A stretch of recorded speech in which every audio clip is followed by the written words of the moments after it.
వస్తానంది. So ఇది ఇంకా ఎంత తీవ్రమవుతుందో చూడాలి. అవ్వకూడదు అని మటుకు మనం కోరుకోవాలి. సార్ ఆనం బ్రదర్స్ అల్క నారాయణకి నీకు ఇది కూడా అది మొన్నటి నుంచి నడుస్తుంది. లోకేష్ అక్కడ పర్యటనకు వెళ్ళారు విద్యాశాఖ మంత్రిగా. రెండోది రొట్టెల పండుగ అనేది ఒకటి చేస్తారు. భారతదేశంలో మత సామరస్యానికి ఒక ప్రతీక అనాలి. అక్కడ ఒక 12 మంది ఒక దర్గా ఉంటుంది పెద్దది. ఒక 12 మంది ముస్లిం యోధులు ఏదో సమయంలో అక్కడ చాలా ఘోరంగా వాళ్ళని చంపేశారు. వాళ్ళ కోసం అక్కడ అందరు వెళ్తారు. అక్కడికి అందరూ వెళ్తారు. ఈ రొట్టెల పండుగ కూడా అందరు చేసుకుంటారు. దాంట్లో గతంలో ఇతరులు పాల్గొన్నారు. నిన్న లోకేష్ కూడా పాల్గొన్నట్టున్నారు. విఆర్ విద్యా సంస్థలు చాలా ఫేమస్ కదా నెల్లూరు అంటే. ఒక్కొక్క నగరంలో ఒకటి ఉంటుంది కదా. విఆర్ వెంకటగిరి రాజా హై స్కూలు పునఃప్రారంభం వైసీపీ హయాంలో మూతపడింది. దాన్ని మేము పునఃప్రారంభిస్తామని కూటమి, మరీ ముఖ్యంగా విద్యా సంస్థల అధినేతగా పెద్ద పేరున్న నారాయణ మంత్రిగా, ఆయన మున్సిపల్ మంత్రి, స్థానిక మంత్రి. సో ఆయన వాగ్దానం చేశారు. దాతలను కలుపుకొని 15 కోట్లు సిఎస్ఆర్ నిధులు తీసుకొని దాన్ని నిన్న ప్రారంభించారు. లోకేష్ దానికోసం వెళ్ళారు. సహజంగా అకేషన్ దీనిగా జరపాల్సింది. కానీ అందరికీ అనూహ్యంగా ఆశ్చర్యం కలిగించే విధంగా ఆనం రామనారాయణ రెడ్డి అక్కడ అసంతృప్తి స్వరం వినిపించారు. అది కూడా చాలా బాహాటంగా.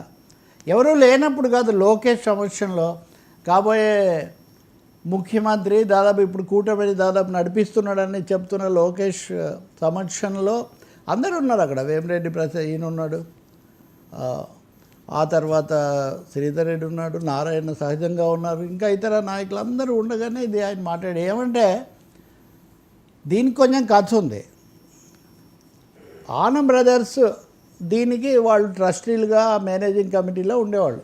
విఆర్ హై స్కూల్ ప్రైవేట్గా ఉన్నప్పుడు దాన్ని కాస్త జగన్ హయాంలో వాళ్ళని మార్చారు. అది కూడా మూతబడిపోయింది.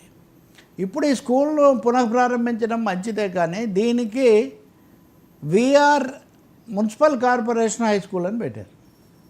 ఇది మీరు అందరూ కూడా చూసిందే. మున్సిపల్ కార్పొరేషన్ ఎందుకు పెట్టారు? 150 ఏళ్ల చరిత్ర కలిగినటువంటి ఒక సంస్థను పునఃప్రారంభిస్తున్నప్పుడు మీరు మున్సిపల్ కార్పొరేషన్ అని పెట్టడంలో ఉద్దేశం ఏంటి? మీరు మున్సిపల్ మంత్రి కాబట్టి మున్సిపల్ అని పెట్టేస్తారా? ఈరోజు కార్పొరేషన్ అని పెట్టారు, రేపొద్దున ఇది కార్పొరేట్ అయిపోతున్నాం. ఇది సెకండ్ డైలాగ్. మాలాంటి వాళ్ళమంతా మామూలు జీవితం నుంచి మేము రాజకీయాల్లోకి వచ్చాం ప్రజాసేవ కోసం. మీరేమో నేరుగా కార్పొరేట్ల నుంచి వచ్చారు.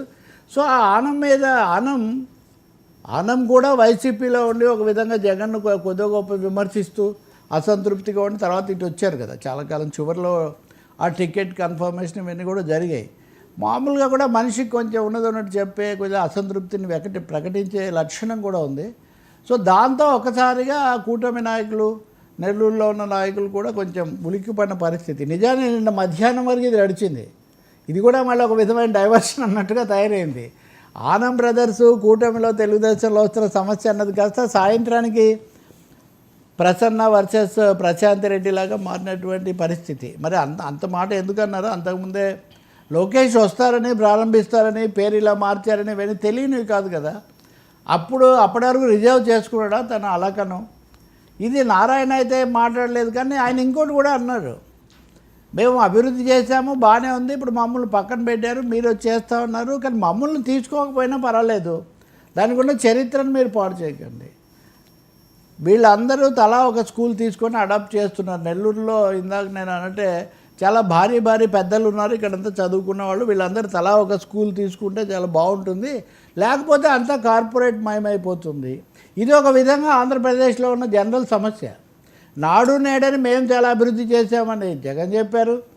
ఇప్పటికీ వైసీపీ వాళ్ళు అలక్క వస్తుంటారు మేము చాలా చేశామని. ఇప్పుడు మేము చాలా డెవలప్ చేస్తున్నామని వీళ్ళు అంటున్నారు. కానీ విపరీతమైన సమస్యలు, విద్యా సంస్థల మూత అన్నది నిన్ననే మాజీ కేంద్ర మంత్రి, తిరుపతి మాజీ ఎంపీ చింతామోహన్ ఆయన నిన్న మాట్లాడుతూ 5,000 స్కూళ్ళు మూతపడ్డాయి ఆంధ్రప్రదేశ్లో కూటమి అధికారంలోకి వచ్చాకని ఒక ప్రకటన చేశారు.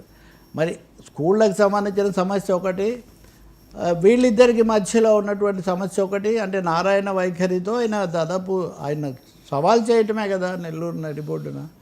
మూడవది అసలు ఆనం రామనారాయణ రెడ్డి లాంటి సీనియర్ మంత్రి అన్ని ప్రభుత్వాల్లో ఉన్నాడు ఆయన చాలా కాలంగా. ఒక జగన్లోనే మంత్రిగా లేడు. ఇంత అలక లేకపోతే కినుక బహిరంగంగా వ్యక్తం చేశాడంటే దానికి వెనక రాజకీయ వ్యక్తిగత కారణాలు తప్పకుండా ఉండి ఉంటాయి. సో నెల్లూరు అన్నది ఒక చిన్న సైజు రగులుతున్న కుంపటిలాగా తయారైంది అనేది అయితే స్పష్టమవుతుంది. లెక్కలేనన్ని కేసులు, లెక్కలేనన్ని వివాదాలు ఇవన్నీ నడుస్తున్నాయి. సరే, ఇప్పుడు ఇది కూడా అక్కడే మనం కొంచెం టాపిక్ స్కిప్ చేస్తే ఇప్పుడు ఇండోసోల్ భూదందా కగేర్ అని అక్కడ ఆ భూమి ఇచ్చారు 8,000 ఎకరాలు. ఇండోసోల్ అన్న దానికి అది వాస్తవానికి షిర్దీ ఎలక్ట్రికల్స్ వాళ్ళకి అనుబంధమైనటువంటి సంస్థ. 8,000 ఎకరాలు అది గత వైసీపీ ప్రభుత్వం ఉన్నప్పుడు వాళ్ళు కేటాయించారు. దాన్ని చాలా తీవ్రంగా విమర్శించింది కూటమి. ఉదాహరణకు